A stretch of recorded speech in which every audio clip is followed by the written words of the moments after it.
friend that we have that he's dying of cancer. He's really sick and just keep him in the prayers. I think he's gonna go soon, really soon. Oui. Just a little. Donc, Alfonso demandait de la prière pour un de leurs amis qui n'est pas sauvé, si j'ai bien compris. C'est un petit peu difficile de savoir, mais qui est en train de mourir du cancer. Donc, il est dans ses derniers moments. Peux-tu me rappeler son nom? James. James. Je vais juste garder James dans vos pensées, s'il vous plaît, dans vos prières, pour que le Seigneur puisse accompagner la famille aussi à travers tout ça. Donc, bonjour à chacun de vous et que le Seigneur vous bénisse ce matin, alors qu'on considère à nouveau l'œuvre de notre grand Sauveur à Golgotha. Qu'il vous encourage à l'aimer de plus en plus, qu'il vous permette de le suivre de tout votre cœur comme de bons disciples, d'accomplir tout son plan et tout son appel dans votre marche chrétienne. Golgotha, c'est notre thème ce matin en tant qu'Église, puis dans notre réunion. Le lieu du crâne, le lieu du calvaire subi par notre grand Sauveur. Cet endroit près de Jérusalem où la destinée de l'humanité fut transformée pour toujours, où l'éternité du pécheur fut modifiée à jamais grâce au seul sacrifice pour leurs péchés. Sacrifice parfait qui leur permet d'être réconciliés avec Dieu et de faire partie des rachetés du Seigneur. J'espère alors qu'on regarde ça ce matin, que vous allez vous poser la question, est-ce que moi, je fais partie des rachetés de Dieu? Est-ce que moi, j'ai un jour mis ma confiance en Jésus-Christ? Est-ce que j'ai ouvert mon cœur à son œuvre et personnellement, pas mes parents, pas mes grands-parents. Moi, j'ai été élevé comme un athée, donc ce n'était pas la relation que j'avais avec mes parents qui étaient athées aussi, c'était personnel. Mais peut-être que vous dites, oui, mais mon père est sauvé, mon frère est sauvé, mon grand-père était sauvé. Mais est-ce que toi, personnellement, tu as reçu Christ dans ta vie, tu as ouvert ton cœur? Et ce matin, j'aimerais qu'on puisse aller voir un beau passage dans l'Évangile de Luc au chapitre 23. L'Évangile de Luc au chapitre 23, j'aimerais qu'on puisse considérer cette nouvelle vie qui se produit à Golgotha. Cette nouvelle vie, le lieu du crâne, un lieu identifié avec la mort, symboliquement puis historiquement, qui parlait des prisonniers, qui parlait des exécutés par les autorités, mais un lieu où la vie peut se produire encore aujourd'hui. Si on est prêt à se tourner vers Golgotha, se tourner vers le calvaire de Christ et ouvrir nos cœurs à sa volonté. Luc chapitre 23, à partir du verset 26, si vous voulez suivre dans vos Bibles. Luc chapitre 23, au verset 26. Comme ils l'amenaient, ils prirent un certain Simon de Cyrène qui revenait des champs et ils le chargèrent de la croix pour qu'il la porte derrière Jésus. Il était, en parlant de Jésus, suivi d'une grande multitude de gens du peuple et de femmes qui se frappaient la poitrine et se lamentaient sur lui, étant témoins de ce qu'il était en train de vivre aux mains des Romains. Jésus se tournant vers elle et dit, « Fille de Jérusalem, ne pleurez pas sur moi, mais pleurez sur vous et sur vos enfants. » Tout à l'heure, j'ai parlé d'égoïsme. Tout à l'heure, j'ai parlé d'égocentrisme, de toujours regarder notre vie, toujours se concentrer sur notre vie. Christ a déjà été battu. Il a déjà été humilié, flagellé publiquement. Il s'en va probablement de manière ensanglantée, en douleur, avec le peuple qui crie des insultes, avec tous les dirigeants qui le suivent et qui ont hâte de le voir crucifié. Et là, il voit les filles de Jérusalem. Là, il dit, arrêtez de pleurer sur moi. Regardez ce qui va se produire pour vous. Considérez ce que vos enfants vont expérimenter bientôt lors de l'invasion des Romains en l'an 70. Il dit au verset 29, « Car voici, des jours viendront où l'on dira, heureuses les stériles, heureuses les entrailles qui n'ont point enfanté, les mamelles qui n'ont point allaité. Alors ils se mettront à dire aux montagnes, en parlant du peuple juif, tombez sur nous, et aux collines, couvrez-nous. Car si l'on fait ces choses au bois vert, le bois qui était vivant, qu'arrivera-t-il au bois sec? On conduisait en même temps deux malfaiteurs qui devaient être mis à mort avec Jésus. lorsqu'ils furent arrivés au lieu appelé Crâne ou Golgotha, le calvaire. Ils le crucifièrent là, ainsi que les deux malfaiteurs, l'un à droite, l'autre à gauche. Jésus dit, Père, encore une fois, quel amour! Il vient d'être crucifié, il y a les clous dans les mains, puis le clou dans les pieds. Il est dans la douleur extrême. Père, pardonne-leur, car ils ne savent ce qu'ils font. Ils se partagèrent ses vêtements en tirant au sang. Le peuple se tenait là et regardait. Les magistrats se moquaient de Jésus, disant, « Il a sauvé les autres, qu'il se sauve lui-même, s'il est le Christ, l'élu de Dieu. » Les soldats aussi se moquaient de lui, s'approchant et lui présentant du vinaigre. Ils disaient, « Si tu es le roi des Juifs, sauve-toi toi-même. » Il y avait au-dessus de lui cette inscription, « Celui-ci est le roi des Juifs. » L'un des malfaiteurs crucifiés l'injuriait, disant, « N'es-tu pas le Christ? Sauve-toi toi-même et sauve-nous. » Mais l'autre le reprenait le premier malfaiteur et disait, « Ne crains-tu pas Dieu, toi qui subis la même condamnation? Pour nous, c'est justice, car nous recevons ce qu'ont mérité nos crimes. Mais celui-ci n'a rien fait de mal. » Et il dit à Jésus, « Souviens-toi de moi, quand tu viendras dans ton règne, je sais que tu es roi.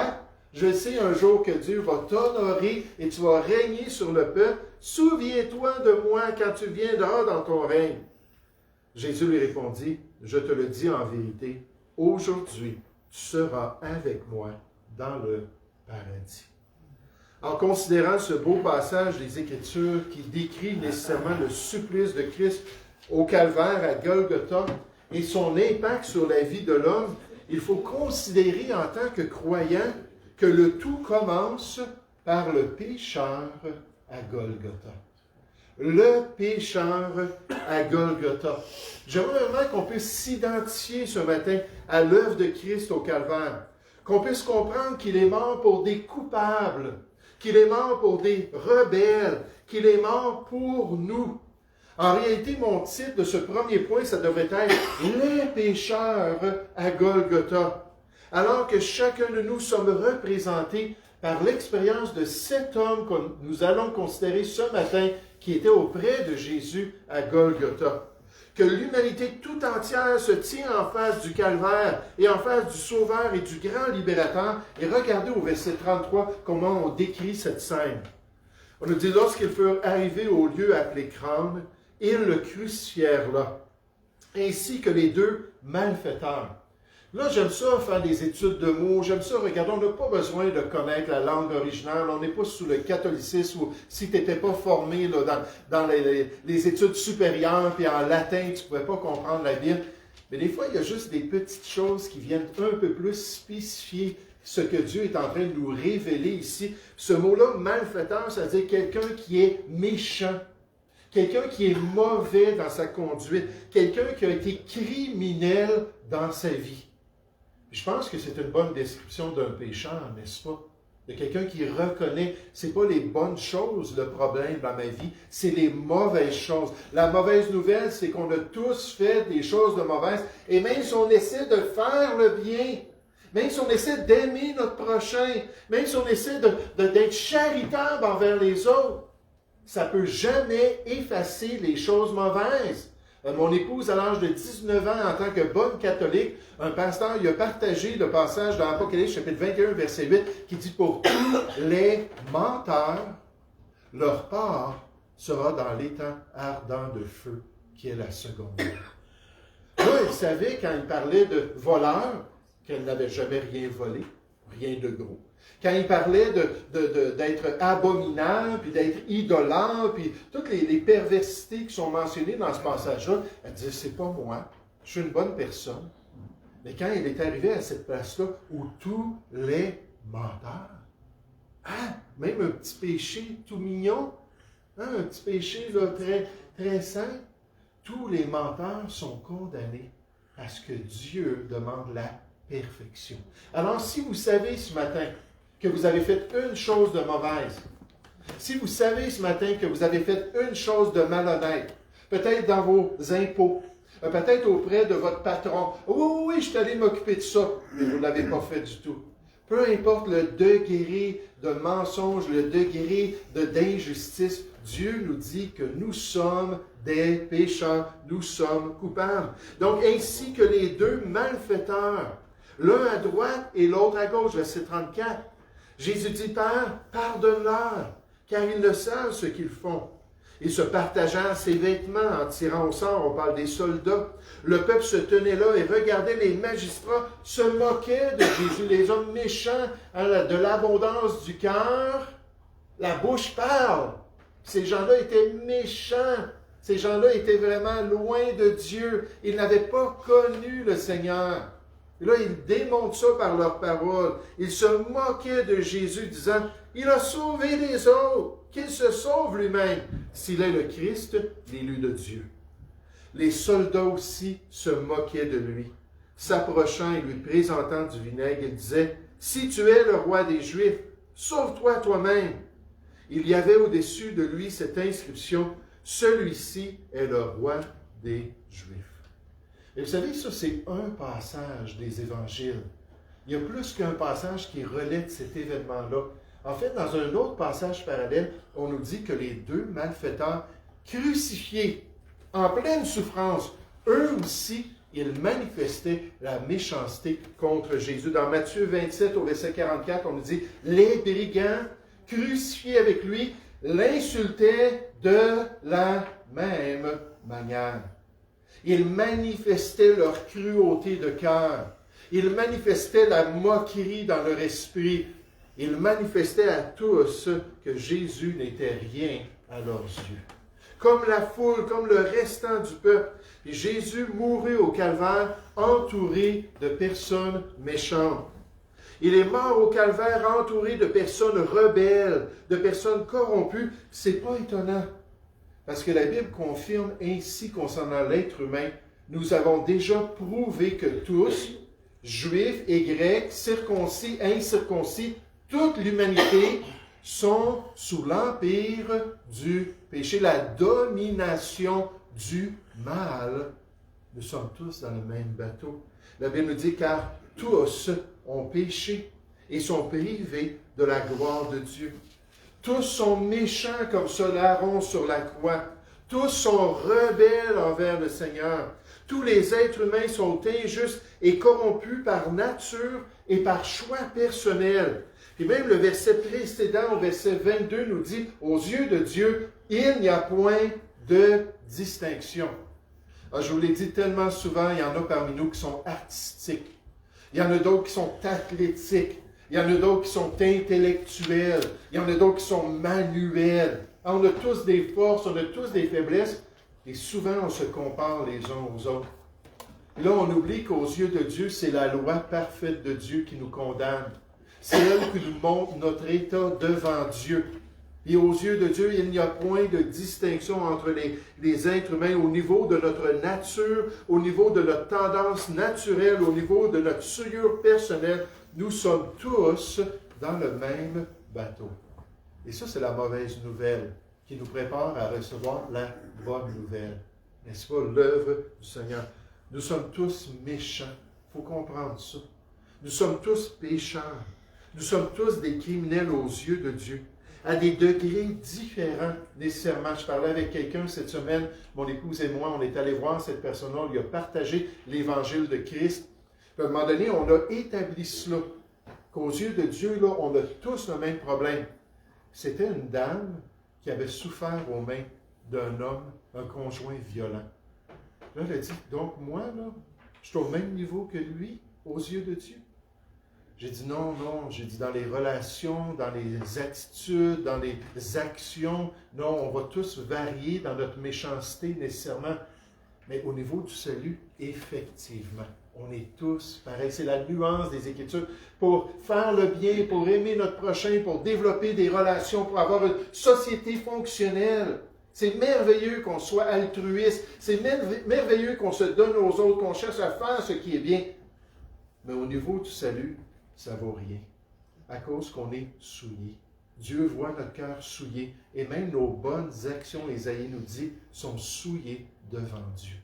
Donc, on est condamné devant sa personne. On est condamné comme coupable aux yeux de Dieu. Un auteur nous dit, ceux qui partageaient sa misère en parlant de Jésus, les rejetés qui étaient crucifiés avec lui, s'unissaient pour injurier Jésus.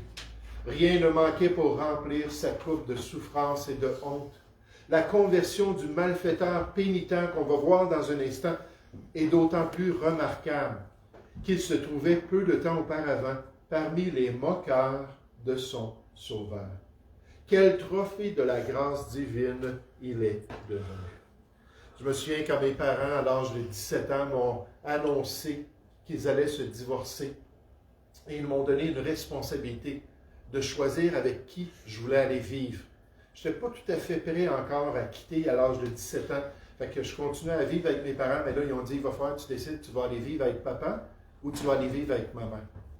Et écoutez, j'avais 17 ans, ce n'était pas comme si ça s'était produit dans ma tendre jeunesse, mais ça m'a blessé énormément de faire ce choix-là. Et quand ils sont partis, ils ont dit, on va aller prendre une marche, quand on va revenir, donne-nous ta réponse. Et dès qu'ils sont sortis, j'ai levé le poing vers le ciel. J'ai dit, c'est de ta faute à toi! C'est de ta faute à toi! À qui est-ce que tu parles? J'avais aucune idée de qui était Dieu. J'étais athée, on n'avait jamais lu la Bible, on n'avait jamais été à l'église, on ne connaissait absolument rien. Mais le réflexe de mon cœur, c'est « Puis là, quelques années après, à l'âge de 21 ans, j'ai prié à nouveau. Et cette fois-là, j'ai dit, je suis coupable devant toi. Je reconnais mon état. Puisses-tu me donner cette nouvelle vie-là qui se trouve en Jésus-Christ? C'est exactement ce changement de cœur, cette transformation alors qu'on considère la repentance à Golgotha. La repentance à Golgotha. La repentance d'un pécheur qui se rend à Golgotha au calvaire devant le Sauveur et qui rend l'œuvre de Christ efficace pour sa vie. La repentance du coupable qui lui permet de se tourner vers le pardon parfait de Dieu, qui lui ouvre la porte à cette éternité avec le Seigneur dans son paradis céleste.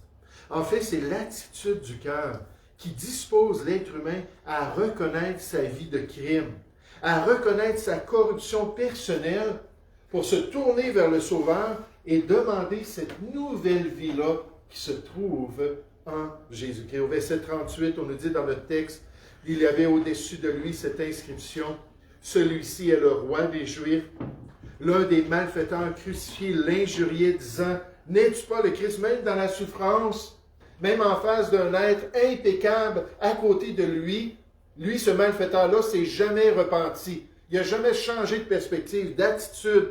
Il dit, « N'es-tu pas le Christ?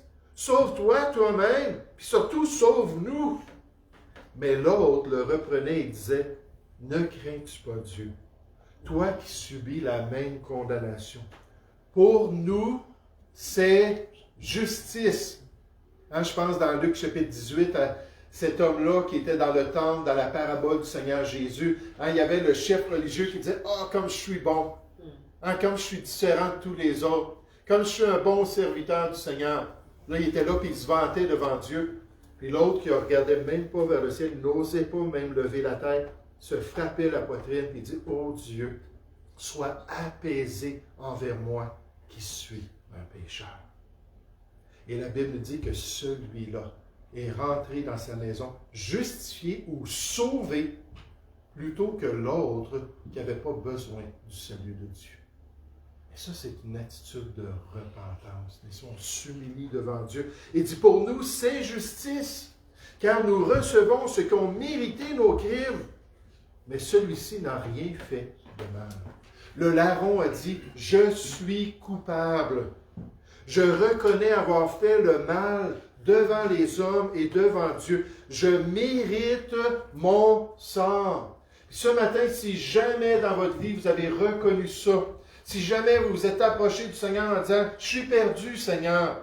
J'ai fait le mal, tu es parfait, il n'y a rien d'imparfait qui va rentrer dans ton paradis. J'ai besoin de l'œuvre parfaite de Jésus pour venir me donner ce salut-là. » C'est exactement l'attitude qui est nécessaire dans le cœur du pécheur pour qu'il se tourne au calvaire et reçoive la paix avec Dieu, grâce à l'œuvre de Jésus-Christ.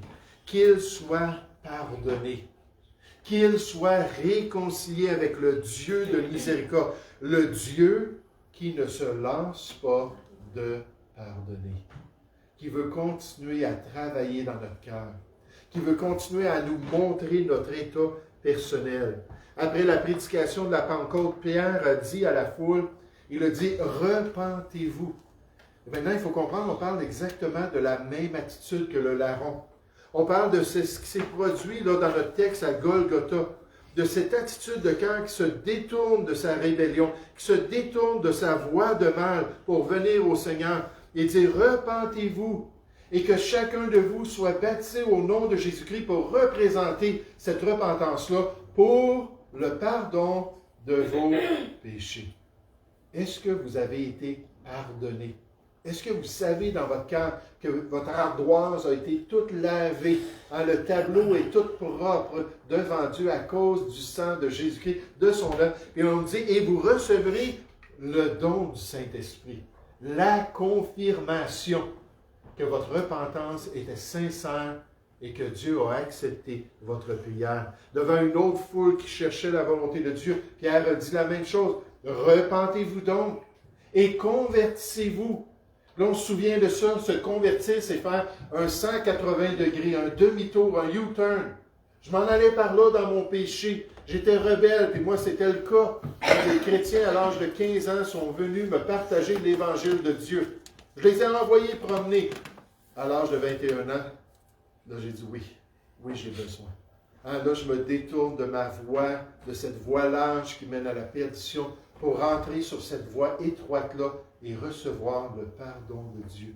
Repentez-vous donc et convertissez-vous pour que vos péchés soient effacés, afin que des temps de rafraîchissement viennent de la part du Seigneur.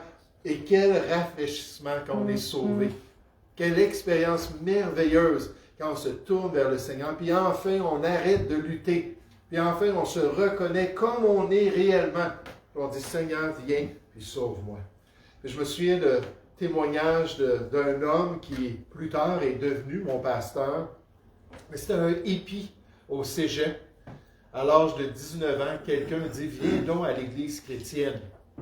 Il n'était jamais allé à l'église chrétienne, puis il décide, je recherche la vérité, puis je veux savoir c'est quoi le plan de Dieu. Il va à l'église chrétienne pendant 2 ans de temps.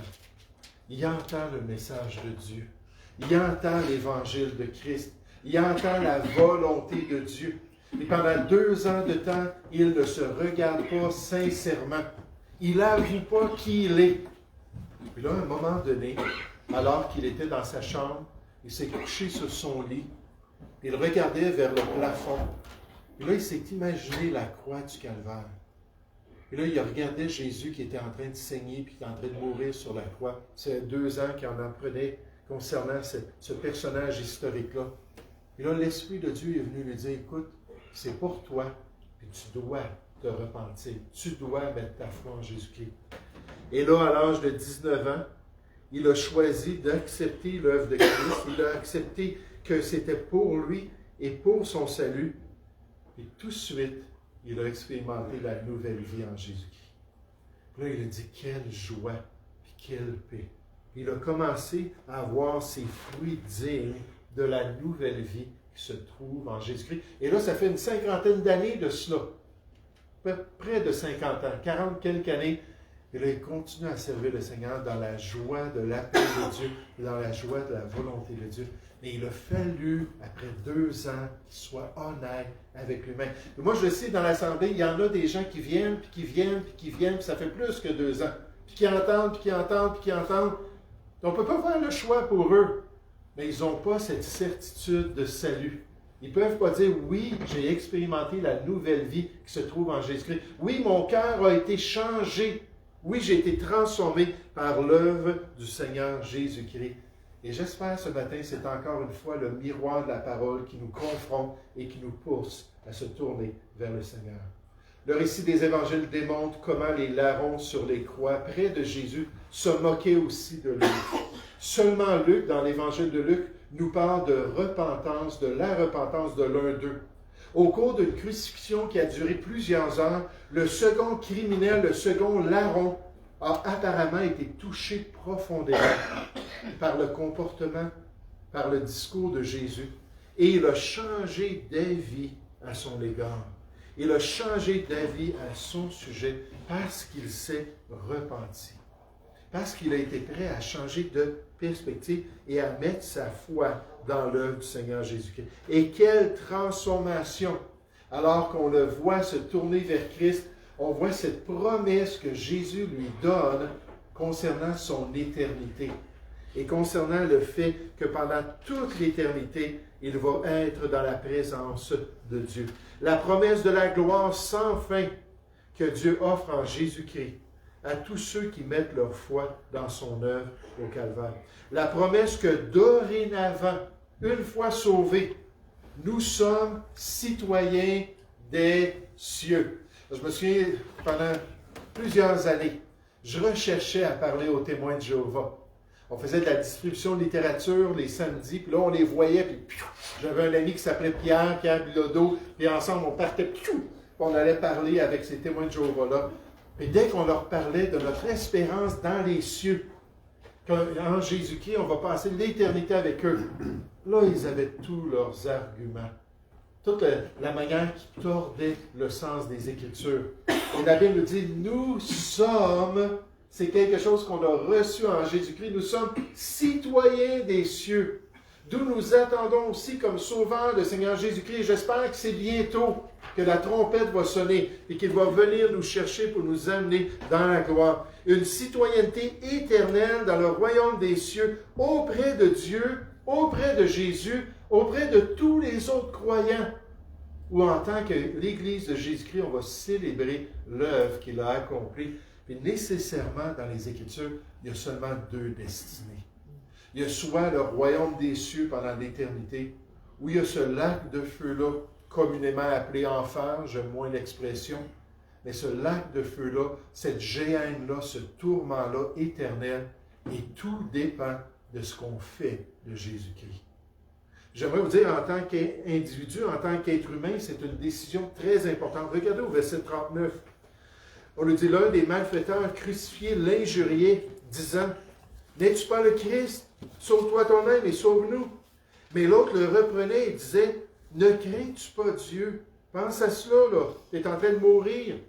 Tu es aux portes de l'éternité. » Et combien de personnes aux portes de l'éternité qui ont eu des chrétiens qui plaidoyaient pour leur salut? Mon père, ma sœur qui est chrétienne, lorsqu'il est sorti du coma, lui qui avait le cancer généralisé, le cancer des os qui est devenu généralisé, il est sorti et il était conscient une dernière fois. Ma sœur était là, elle dit, papa, elle dit, c'est Jésus la porte. Il faut que tu rentres par la porte pour qu'on aille tous ensemble. Il était le seul des quatre dans notre famille qui n'était pas sauvé. Qu'on aille tous ensemble dans l'éternité. Parce qu'après tout, il avait fait un écriteau dans notre cour en arrière. Il avait marqué les 4 J pour toujours. C'était Jean-Claude, Jocelyne, Jean, puis Jannick, ma sœur. Il a dit, les 4 J, on va être là pour toujours. Elle a dit, il faut que tu rentres par Jésus, puis on est tous les 3 sauvés. On va passer l'éternité ensemble. Et il a regardé. Il a dit non. Il a fermé les yeux. Puis il a arrêté de respirer. Puis il est décédé. Et combien de personnes comme ce larron-là sont aux portes de l'éternité et ne réalisent pas qu'après la mort vient le jugement. Puis là, ils ne réagissent pas. Et il dit, ne crains-tu pas Dieu, toi qui subis la même condamnation, verset 41, pour nous c'est justice, car nous recevons ce qu'ont mérité nos crimes, mais celui-ci n'a rien fait de mal. Et il dit à Jésus, souviens-toi de moi quand tu viendras dans ton règne. J'accepte que tu es mon roi.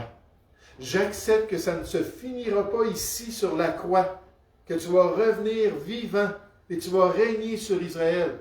Tu es le descendant de David. Tu es le descendant de la lignée royale. Tu es mon Messie.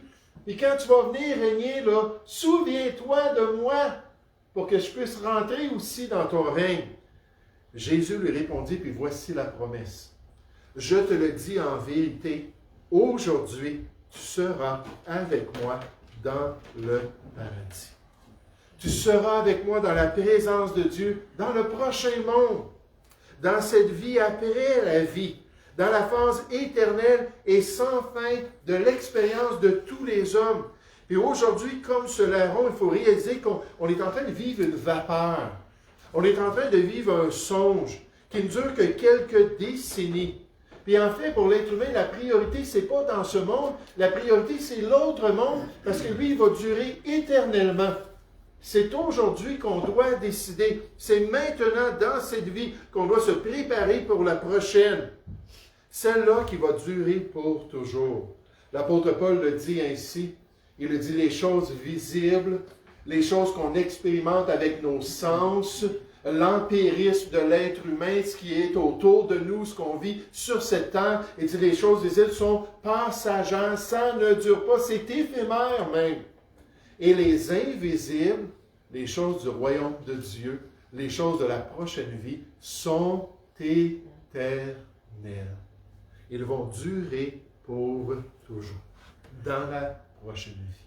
Oh, le missionnaire Jim Elliot a écrit dans son journal intime qu'une des choses qu'il disait toujours aux gens à qui il témoignait, il disait que l'homme ne doit pas sacrifier les valeurs éternelles sur l'autel du temporaire. Hein, choisir de se détourner de Dieu, choisir comme ce policier-là à qui on avait témoigné qu'il avait accepté le Seigneur, d'arrêter de venir à l'Église parce que sa femme le menaçait de le divorcer. Puis je comprends très bien son dilemme. Mais choisir finalement d'avoir des relations ici-bas qui vont être temporaires, puis de ne pas avoir une relation avec Dieu, la vie éternelle, c'est qu'on connaisse Dieu pour l'éternité, c'est totalement une erreur de le faire. Il faut absolument faire des bons choix. Il ne faut pas gaspiller cette opportunité aujourd'hui, ce jour du salut, de mettre sa foi en Christ. Il faut accepter qu'il est mort pour mes péchés, qu'il a subi la condamnation que je méritais et que le salaire du péché, la mort qu'il a subi, était pour moi et pour mon pardon. Oh, Paul disait aux gens, puisque nous travaillons avec Dieu, nous sommes qu'ouvriers dans l'Évangile, nous vous exhortons à ne pas recevoir la grâce de Dieu en vain. Puis là, il s'explique. Il dit, voici maintenant le temps favorable, voici maintenant le jour du salut. Puis il écrit ça aux Corinthiens qui étaient tellement loin de la volonté de Dieu, puis de la justice de Dieu. Il leur dit même dans le chapitre 13 au verset 5, examinez si vous êtes dans la foi. Si vous vivez comme le monde, puis il n'y a aucune différence, puis il n'y a aucune transformation, puis il n'y a aucun changement de cœur, puis de conduite, examinez donc si vous êtes réellement dans la foi. Et c'est aujourd'hui qu'on peut accepter le Seigneur. C'est pour aujourd'hui qu'on peut se tourner comme le larron et mettre sa confiance en Jésus-Christ. Entendez-vous le chant, celui des rachetés, comme ça va être merveilleux, la chorale céleste. C'est l'hymne de victoire au Dieu d'éternité, plein de miséricorde, accordant le pardon, chanter et psalmodier, car l'Éternel est bon. Égarés au désert de la solitude, chemin de souffrance, leur menant la vie rude, affamés, assoiffés, sans savoir où aller, au sein de leur détresse, ils se mirent à prier. On connaît des gens comme ça, n'est-ce pas? Leur vie est toute à l'envers. Ce sont des larrons modernes qui ont besoin de Dieu dans leur vie. On les encourage. Et Dieu les délivra du joug de l'ennemi. Faisant taire leurs angoisses, sa main les conduisit vers un refuge sûr, un endroit protégé. Lui seul peut satisfaire toute âme altérée. D'autres vivaient captifs du péché, des passions. Et je partageais sur Facebook cette semaine qu'en Colombie-Britannique, le contrat vient d'être donné pour la production de cocaïne, pour pouvoir aider les gens avec leur dépendance. Ils vont en produire, puis le gouvernement va gérer ça. Déjà qu'ils fournissaient la marijuana, déjà qu'ils fournissaient les champignons magiques. Et moi, j'ai été toxicomane quand j'étais jeune. À 13 ans, j'étais rendu sur la cocaïne. J'aimerais me dire, là, j'envie nullement ces gens-là de pouvoir avoir encore plus accès. Puis on dit c'est pour les aider, puis c'est comme thérapie, puis ainsi de suite. Et là, on les voit, ils sont captifs du péché, captifs des passions, tenus par l'adversaire dans ces sombres prisons. Ils avaient méprisé le conseil du Très-Haut, mais ils crièrent à lui, gloire à Dieu, ô ultime sursaut. Toi qui plies sous le joug de ton pesant fardeau, viens à Christ aujourd'hui, il donne le repos. Sur la croix du calvaire, il a tout accompli. Il veut te libérer et transformer ta vie.